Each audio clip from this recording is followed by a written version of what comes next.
রবিবার কাটোয়া ২ নম্বর ব্লকের করুই উচ্চ বিদ্যালয়ের প্রাক্তনীদের আহ্বানে পুনর্মিলন উৎসব অনুষ্ঠিত হল স্কুল প্রাঙ্গণে।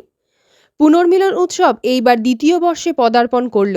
অনুষ্ঠান মঞ্চে উদ্বোধনী সঙ্গীত অনুষ্ঠিত হল। উপস্থিত ছিলেন বিশিষ্ট সমাজসেবী অমরচাঁদ কুণ্ডু, প্রাক্তন প্রধান শিক্ষক নারায়ণচন্দ্র যশ, প্রাক্তন সহকারী প্রধান শিক্ষক রঞ্জিত চট্টোপাধ্যায়, কোশিগ্রাম হাই স্কুলের প্রধান শিক্ষক পূর্ণেন্দু বন্দ্যোপাধ্যায়, প্রাক্তন শিক্ষক নারায়ণ চৌধুরী, করুই উচ্চ বিদ্যালয়ের প্রধান শিক্ষক দীপক চন্দ্র রায়, রক্তবন্ধু জয়দেব দত্ত সহ বিশিষ্টজনরা। এই অনুষ্ঠানে হাজির হয়েছিলেন প্রাক্তন পড়ুয়া সহ বর্তমান পড়ুয়া এবং শিক্ষক কর্মীরা সহ এলাকাবাসীরা। সমাজসেবী অমরচাঁদ কুণ্ডুকে সম্মান জানানো হয় স্কুলের প্রাক্তনীদের পক্ষ থেকে। এই উপলক্ষে রক্তদান শিবির অনুষ্ঠিত হয়। সাংস্কৃতিক অনুষ্ঠান অনুষ্ঠিত হয় স্কুল প্রাঙ্গণে। স্কুলের ছাত্রীদের সহযোগিতায় বিভিন্ন গানও পরিবেশিত হয়। প্রাক্তনীদের তরফ থেকে এই রকম অনুষ্ঠান আয়োজন করার জন্য খুশি হয়েছেন সকলেই। এই অনুষ্ঠানের মাধ্যমে অতীতকে পাথেয় করে বর্তমানে চলার পথ যেন সুগম হয়, এই শুভকামনায় রইল। সকলের সুস্বাস্থ্য ও সুন্দর জীবন কামনায় অনুষ্ঠানের পরিসমাপ্তি ঘটে। অনুষ্ঠান হচ্ছে তাদের পক্ষ থেকে হচ্ছে বলো। আজ এটা করুই উচ্চ বিদ্যালয়ে আছি এখন আমি করুই স্কুলের এখন বর্তমান ছাত্রী সৃজা ঘোষ। আমাদের স্কুলেরই প্রাক্তন ছাত্রছাত্রীরা তাদের প্রাক্তন শিক্ষক মহাশয়দের নিয়ে আজকে আয়োজন করেছেন একটি পুনর্মিলন উৎসবে, এবং সেখানে আমরা এখন অংশগ্রহণ করেছি। নাচ, গান, কবিতা, বক্তব্যের মাধ্যমে আমরা এখন আমাদের অনুষ্ঠান চালিয়ে যাচ্ছি। কি বার্তা নিয়ে যাবে তাদের কাছ থেকে? কি বার্তা? তারাও এখান থেকে পড়াশোনা করে তাদের শিক্ষক মহাশয়দের কাছ থেকে বার্তা নিয়ে যেমন বিভিন্ন দিকে এগিয়েছেন এবং তাদের জীবনে সাফল্য লাভ করেছেন, তাদের কাছ থেকেও আমরা জীবনে সাফল্য অর্জনে ভালো একটি মানুষ হওয়ার জন্য বার্তা গ্রহণ করে আমরা জীবনে এগিয়ে যাই। আমি হলাম সায়নী ঘোষ, করুই হাই স্কুলের একজন বর্তমান ছাত্রী। আজকে আমাদের স্কুলের প্রাক্তন ছাত্রছাত্রীদের দ্বারা একটি পুনর্মিলন উৎসবের আয়োজন করা হয়েছে, এবং সেই উৎসবের মধ্যেই নাচ, গান, কবিতা এবং বক্তব্যের মধ্যে দিয়ে আমরা অংশগ্রহণ করেছি।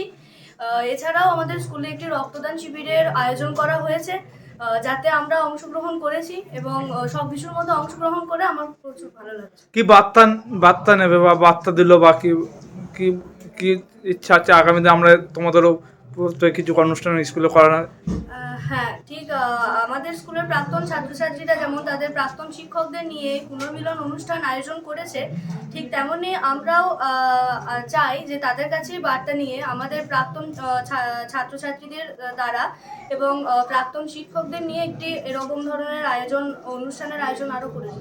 আজকে আমাদের করুই স্কুলে সমস্ত প্রাক্তনীদের উদ্দেশ্যে পুনর্মিলন উৎসবের আয়োজন করা হয়েছে, এবং আমরা সেখানে বিভিন্ন ধরনের গান, বাজনা, আবৃত্তি, বক্তৃতা সব কিছুর মাধ্যমে এই অনুষ্ঠানটাকে আরও আনন্দদায়ক করে তোলার একটু চেষ্টা করছি মাত্র। তাছাড়া কি হচ্ছে, একটা দেখা গেল ক্যাম্পের আয়োজন।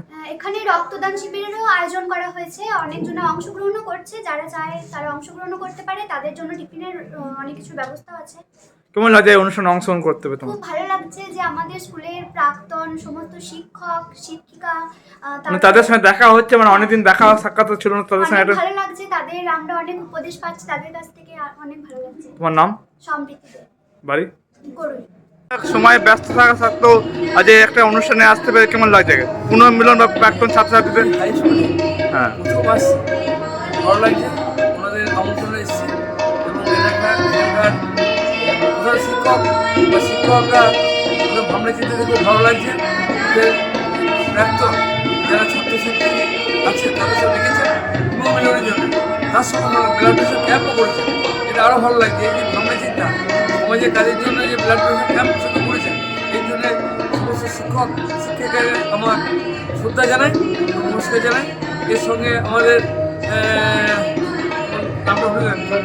জয়দেব, এর সঙ্গে আরও ধন্যবাদ জানাই জয়দেবকে। জয়দেব যেখানে ব্লাড প্রেশার হয় সেখানে দেখতে পাই, ও মানে খুব ভালো ছেলে। আমি চাই ভগবান প্রার্থনা করি এরকম সন্তান কাটায় আরও দু একটা হবে। আমরা দেখা যায় বিভিন্নভাবে বিভিন্ন সময় মানুষের পাশে দুস্থদের দেখা যায় বিভিন্ন দরকার। যখন আপনাকে একটাকে সবাই কাটো হয়, আপনার নামই চেনে। এটা সবাই পারবে না, 1 টাকা হবে। অর্থটা যতক্ষণ ভাবে আমার পারবে না। আমি ভেবেছি অর্থটা আমার নয়, ভগবানের অর্থ। কারণ 50 বছর আগে অর্থ ছিল না, আজকে অর্থ হয়ে 20 বছর আগে, অর্থটা কার? এটা ভগবানের অর্থ। এইটা ভেবে করতে পারি, এইটা মানুষ বোঝাতে পারছি না। সাধারণ মানুষের টাকা প্রচুর আছে। আমি ব্যাংকগুলো খবর নিই, কান্দায় ব্যাংক আছে 500 কোটি টাকা আছে, আমার কিন্তু 1 লাখ টাকা আছে। আমার টাকা নেই, টাকা দিয়ে ব্যবসায় কাটে। কিন্ডারে 800 কোটি টাকা, কাটোয়ায় 1.5 থেকে 2000 কোটি টাকা আছে। এই টাকাগুলো কার? সাধারণ মানুষের টাকা। আমি এটা বোঝাই, টাকাটা অন্তত সব নয়, 100 টাকার মধ্যে 5 টাকা যদি সমাজে খরচ করে সব মানুষ, তা আমাদের সমাজে সবাই ভালো থাকবে। কিন্তু সেটা মানুষকে বোঝাতে পারছি না। আপনি দেখা যায় বিভিন্ন সময় দেখা যায় আপনি অনেক দুস্থ পরিবারে গরিবরা বিয়ে দিতে পারছেন, তাদের পরিবারও পাশে দাঁড়ান। হ্যাঁ, আমি সমস্ত কাজ, আমাকে আজ পর্যন্ত কোনো মানুষ বলতে পারবে না আমাকে চেয়েছি দিই নাই। প্রত্যেকটা মানুষকে যাই চাই, আমি কম বেশি প্রত্যেক মানুষকে দিই। আপনার নীতি কাজকর্ম হচ্ছে সমাজসেবাই মূলক কাজ। আপনার আমি মানে আনন্দ পাই এই সমাজসেবা কাজে, অর্থ দিয়ে আমি আনন্দ পাই বলে করি। এর মধ্যে কি আনন্দ আছে বলে বোঝাতে পারবো না। এইটা মানুষকে বোঝায় যে অর্থটা মানুষকে দিয়ে মানে আনন্দ বোঝায়। অন্তত বছরে আমার 1.5 থেকে 2 কোটি টাকা মানুষের জন্য, সমাজের জন্য করা হয় এবং সেটা আনন্দ পাই। আপনার নাম? আপনার নাম? আমার নাম অমরচাঁদ কুন্ডু। বিশ্ববিদ্যালয়ে প্রাক্তন ছাত্রছাত্রীদের বিশেষত, তার সঙ্গে প্রাক্তন শিক্ষক মাস্টারমশাইরাও ছিলেন, তাদের একটা প্রাক্তনী সভা, বিরল এবং ব্যতিক্রমী একটি সভা। আমি আমন্ত্রিত হয়েছিলাম। মাননীয় রঞ্জিত বাবু এবং মাননীয় ধনঞ্জয় বাবু আমাকে আন্তরিক। এই অনুষ্ঠানে আসতে পেরে কেমন লাগছে?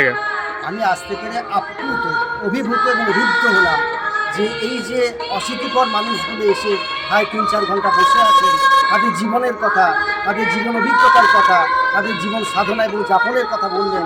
আমি একজন শিক্ষক হিসাবে এখনও ছাত্র ছেলে মানসিকতা নিয়ে, শেখার আগ্রহ নিয়ে থাকি এবং আমি আজকে ঋদ্ধ হয়ে পেয়েছি। কি গ্রাম বাংলা যে কালচার হারিয়ে যাচ্ছিল, কি এর মাধ্যমে কি কালচার উঠে আসবে? অন্যতম একটা সংস্কৃতির অঙ্গ। এর মাধ্যমেই পরবর্তী প্রজন্ম, উত্তরাধিকার যারা, আমি শেষ আমার বক্তব্যতে বলেছি যে পরবর্তী প্রজন্ম এর হাল ধরুক, এগিয়ে আসুক এবং আমরা তাদের পাশে আছি। আমাদের মানে পূর্ণ আশীর্বাদ এবং শুভেচ্ছা তাদের উপরে থাকবে। আপনার নাম? আমার নাম পূর্ণেন্দু বন্দ্যোপাধ্যায়, প্রধান শিক্ষক, পশ্চিমগ্রাম ইউনিয়ন স্কুল। এটা আগের বছর থেকে আমরা শুরু করেছি, এটা আমাদের 2য় বর্ষ। এটা করুই হাই স্কুলের প্রাক্তন ছাত্রদের আর শিক্ষকদের একটা মিলন উৎসব। আমরা একসঙ্গে সবাই একসঙ্গে এসে মিলিত হচ্ছি, তাদের সঙ্গে কথা বলছি, এটা আমাদের খুব ভালো লাগছে। এবং পরবর্তীকালে এই অনুষ্ঠানটা যাতে চলে এবং সবাই যাতে সাহায্যের হাত বাড়িয়ে দেয়, সেটা আমি সবাইকে অনুরোধ করছি। আর বলছে আগামী আপনার কি যাতে আপনার পুরনো বন্ধু বান্ধব বা শিক্ষক শিক্ষিকাদের সঙ্গে একটা সাক্ষাৎকার মাধ্যমে এই অনুষ্ঠানটা সাক্ষাৎকার করা হবে। মেনলি প্রাক্তন ছাত্র এবং প্রাক্তন শিক্ষক এদেরকে এক জায়গায় মিলিত হচ্ছে, পুরোনো দিনের সমস্ত কথা আলোচনা হচ্ছে, এটাই কিন্তু এখানে মুখ্য বিষয়। বর্তমান ছাত্রছাত্রীরা আপনাদের কাছে এই অনুষ্ঠানে অংশগ্রহণ করেছে? বর্তমান ছাত্ররা এখানে অংশগ্রহণ করছে এবং তারা এখান থেকে কিছু শিখছে। আমাদের এই প্রাক্তন যে মাস্টারমশাই আছে, প্রাক্তন যে ছাত্র আছে, তাদের যে মূল্যবান কথাবার্তা তারা শুনছে এবং তারা অনুপ্রাণিত হচ্ছে। আপনার নাম? নারায়ণ দত্ত। আপনার বাড়ি? আজকে আমরা করুই হাই স্কুলে প্রাক্তনীদের আহ্বানে প্রাক্তন শিক্ষকদের নিয়ে আজকে আমরা একটা অনুষ্ঠান করছি। এই অনুষ্ঠানে আমাদের এখানে প্রাক্তন শিক্ষক থেকে অনেক ভালো মানে বয়স্ক মানুষ, শিক্ষিত মানুষ, প্রাক্তন শিক্ষক, প্রাক্তন শিক্ষিকা, অনেক সমাজসেবী মানুষ এখানে হাজির হয়েছেন এবং তারা এখানে অংশগ্রহণ করে আমাদেরকে অলঙ্কৃত করেছেন। এবং আমাদের বদ্ধমূল ধারণা, আমরা এই যে প্রাক্তনীদের অনুষ্ঠান করছি, এই নিজেও আমি 70 সালে পাস করেছি, নিজেও অনুষ্ঠান করছি এবং আমি মনে করি আগামীবার আরো বড় করে করবেন, আরও বড় করে এই অনুষ্ঠানটাকে মানে যাতে পরিচালনা করতে পারি সেই বিষয়ে আমাদের প্রত্যেকেরই নজর থাকবে। আমার বন্ধু, আমরা একসঙ্গে 70 সালে পাস করেছি, আমার বন্ধু, ব্রাদার কাম ফ্রেন্ড, আর এটা আমার শালা। এই যে পেছন যেটা আছে মাস্টার হলে কী হবে, শালা। যাই হোক, আপনার নাম? আমার নাম ধনঞ্জয় জয়, বাড়ি? বাড়ি কারুলিয়া।